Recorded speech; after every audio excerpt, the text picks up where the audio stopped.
You know what I really don't like to hear? Fake it till you make it. Has anyone ever told you you need to just fake it till you make it and then you'll just book your next professional show? I want to tell you that is not how you book your professional show. And I just want to say, why would you want to fake something?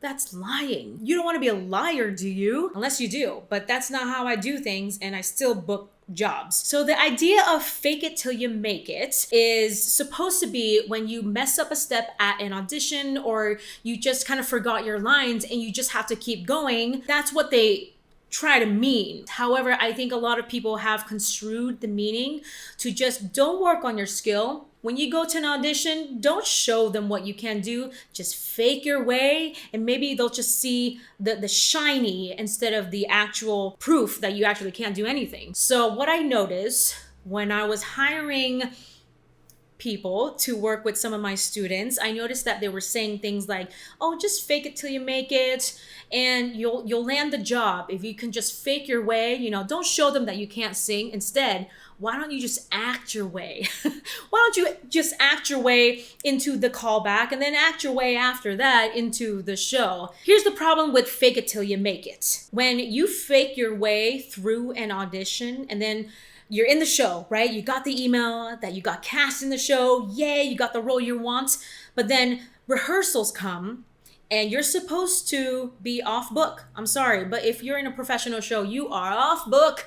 You know your lines, you know your song. I think when I was in a professional show, they required us to know our harmony parts and our lines right away. Blocking is another story because you have to be at rehearsals to block. So there's a reason for that. If you know your lines, if you know your parts, your harmony parts, then we can get right into staging, blocking, and choreography really quickly, because at a professional level, rehearsals are just 2 weeks. That is all you get. You don't get a bunch of months to get better at something. No, you should already be proficient at your skills. And when rehearsals come, you bring your skills to the table and then you work together as a team to make the show be awesome. So here's the problem with fake it till you make it. You get cast in a show and you can't execute what they need you to do. So when a music director asks, "Hey, can you sing this harmony part in this way and that way, whatever," and you can't deliver, that says a lot about you as a performer, as an artist. Because why did you get hired to do a job that you cannot do? It's basically lying on your resume, right? Do not lie on your resume, because one day the truth will come out and then you won't get a job after that, because then that director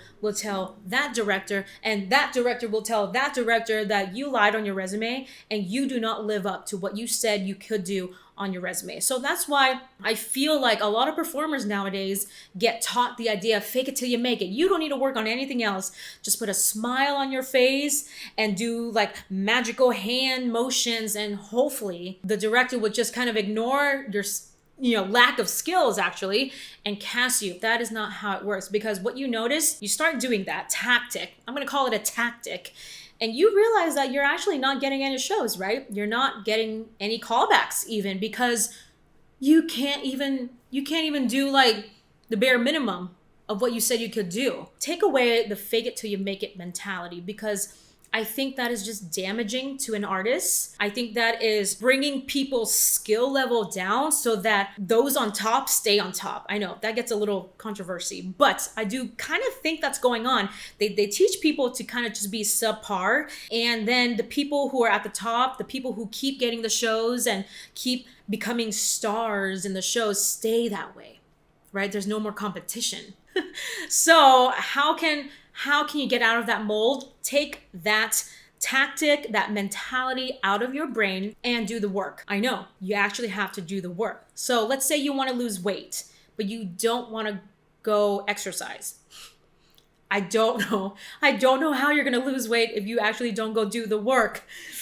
So yeah, and you know what? I go through the same thing. I want to achieve a certain skill, but I can't just wish for it to happen. I actually have to invest my time into it and work at it, and diligently and intentionally work at it and get better at it. I don't want to just, learn it and be like, all right, I'm good. I'm ready for like professional paycheck. No, that is not how it works. And you're not really serving anyone. And I'm always about artists bringing value to the table. And that way, a director will need you in the show. If they don't need you in a show, you will not get the callback, you will not get the show. Even if you're an amazing singer, even if you're an amazing dancer, but if you don't bring any value, then I don't need you. I don't need you in the show. I start seeing people, go into auditions and they said like, I'm not really good at singing, but lately I've just been trying to improvise my way through an audition. And I'm like, why would you do that? Why would you go to a singing audition and try to improvise your way through it? You're not going to get the call back. So when someone comes to me and tells me that kind of story, I stop them and I create a different plan for them. I say, okay, that is not what you're gonna do at auditions anymore. What we're gonna do is actually level up your skills and figure out what skill you are lacking on and make sure we elevate them. We gotta work on that skill. We gotta work on it. You cannot be a level 2 harmonizing person and want to be in the ensemble of a show. Ensemble people, you need to know how to harmonize and harmonize well. If you're asking from an audience point of view, let's say I'm the audience and I come to see your show and you just make it look like you can dance, I am not gonna like that show. I am not going to waste $80 on a ticket to watch you fake it. Think about it like that. Do you want your audience to watch a show and you're just faking it throughout the whole show? No, you want to actually be good at what you say you can do and put on a really good performance for these people. I mean, that's why you're doing it, right? If you truly love the craft for the craft, you should actually try to get better at it every day. There's no limit to getting better at something. I see so many professors and professional performers teaching this to young performers, and I'm like, why are you listening to this? So you're telling me you're paying $600 to somebody to tell you to fake it. I could tell you that, but I don't want to. But you're investing in these people that are telling you to fake it, and then you're not booking the job. Why do you think that is?